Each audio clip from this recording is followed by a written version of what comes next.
Imagine this. What if just the threat, the possibility of an employee speaking up could make a company suddenly act more honestly, make them less sneaky with their money, not just catching fraud after it's done, but actually preventing it from happening in the first place? It sounds powerful, maybe almost too good to be true.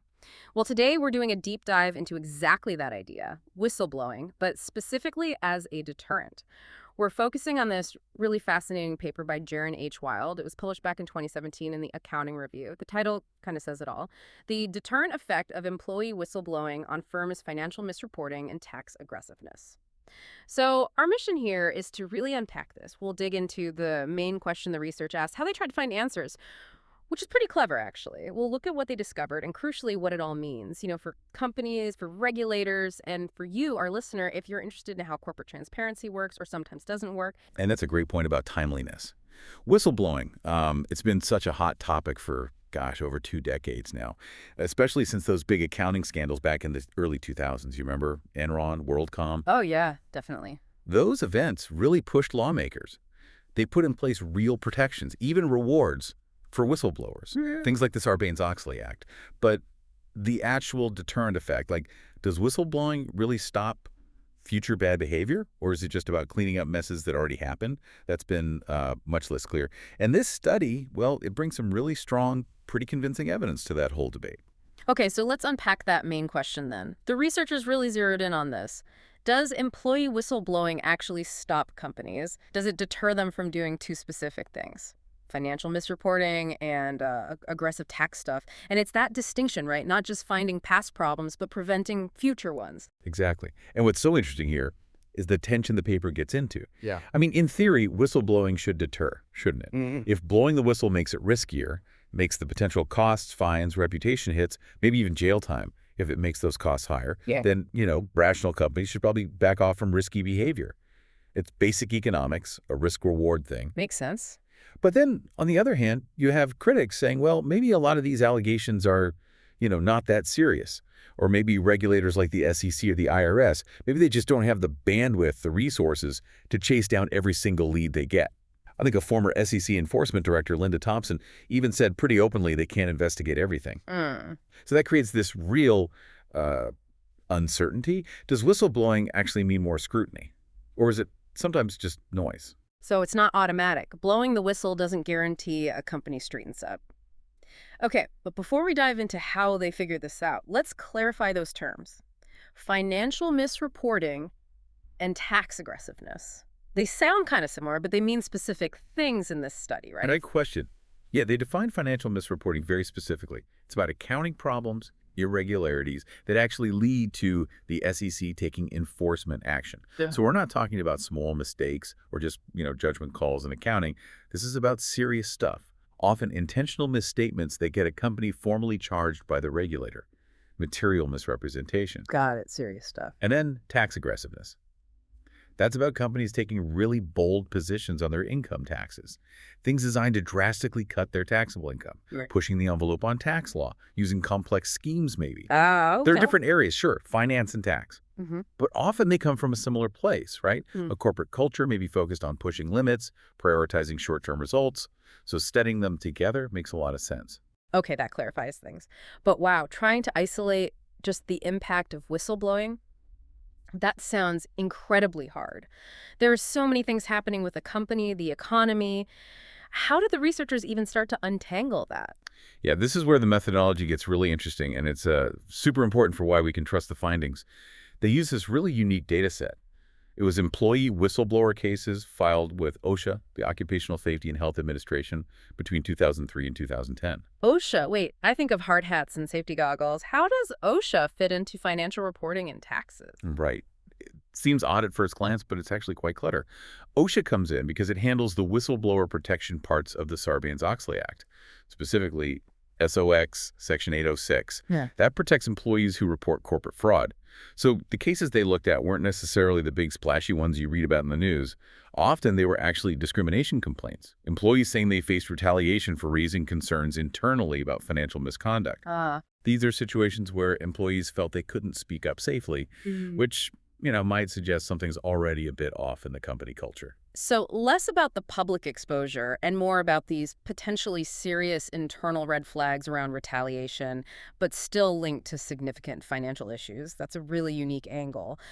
But still, how did they control for everything else? Because, like you said, companies that get whistleblowers might just be different to begin with. You can't just compare them to any random company, can you? Exactly right. That's the big hurdle.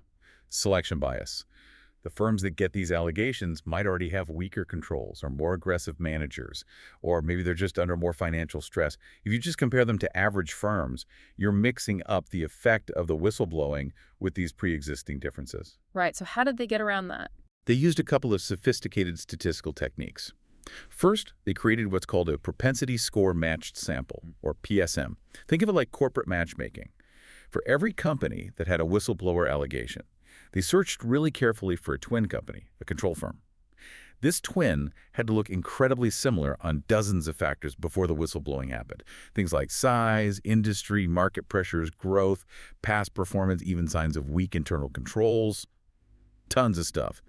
The whole idea was to find a control company that had the same likelihood or propensity of experiencing whistleblowing, even though it didn't actually happen to them. Wow, okay, so it's like finding a statistical stunt double for each company. That sounds complex. It is complex, but it's really powerful for this kind of research.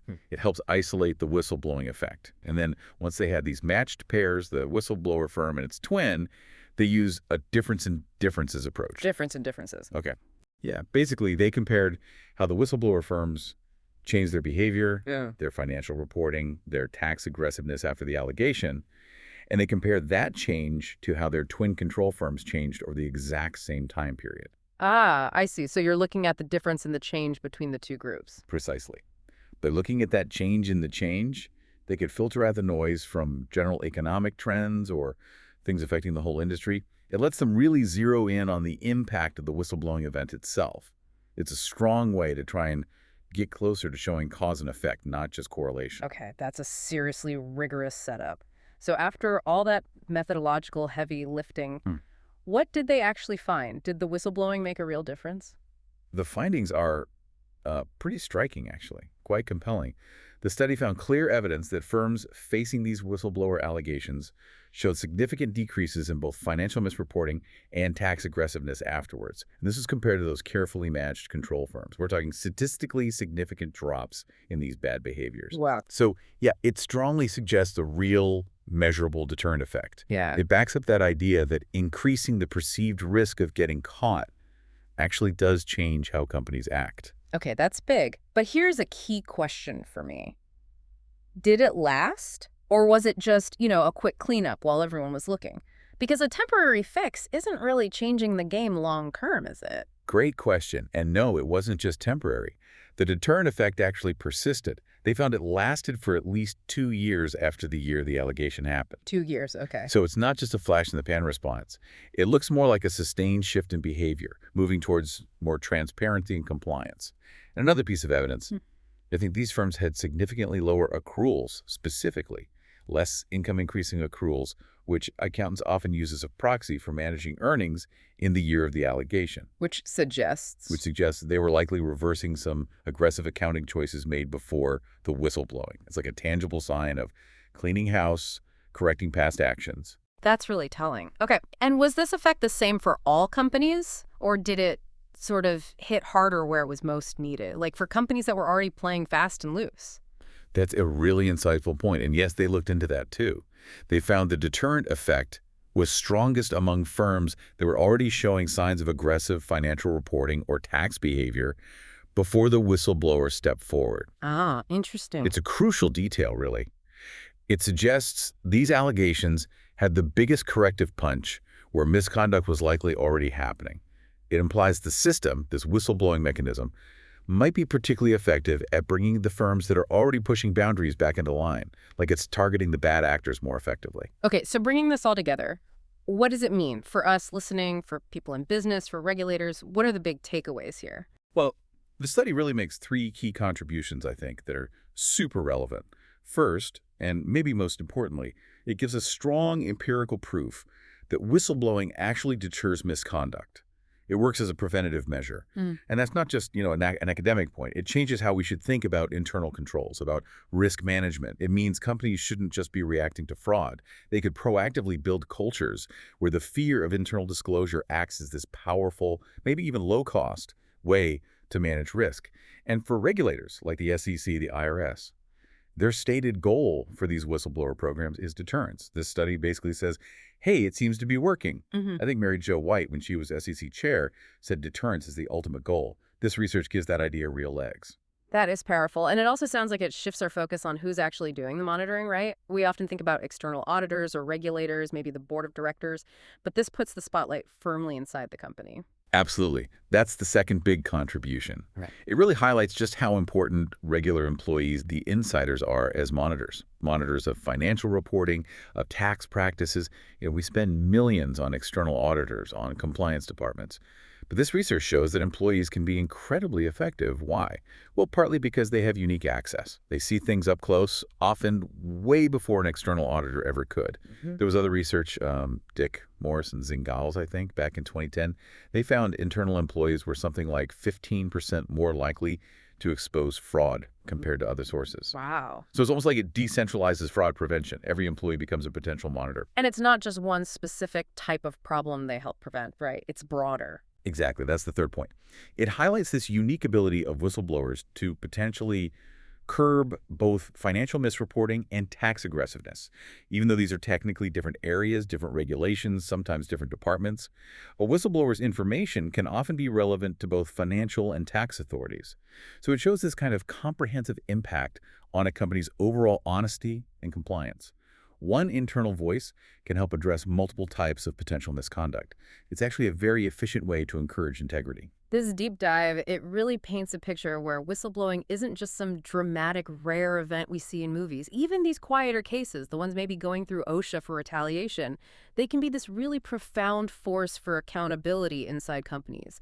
It's really not just about punishment, is it? It's about prevention, about creating an environment where the cost of doing bad stuff financially, reputationally, just feels too high. Yeah, and if you connect that to the bigger picture, it strongly suggests that creating environments where people feel safe to speak up, where the internal channels for reporting concerns are actually trusted and work.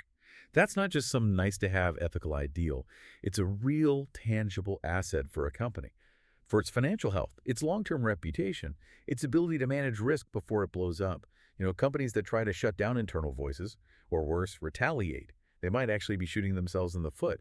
They could be silencing their most effective early warning system. It really makes you wonder, doesn't it? How would our view of companies, of corporate ethics, really change if every single employee was genuinely seen and felt empowered as a potential proactive guardian of financial integrity? What kind of deeper trust could that build, knowing there are these constant internal checks and balances, potentially operating from the inside out? Well, we hope this deep dive has given you some surprising insights into the sometimes quiet but clearly very powerful world of whistleblowing and its deterrent effect. Keep learning, keep asking questions, and please join us next time on the deep dive.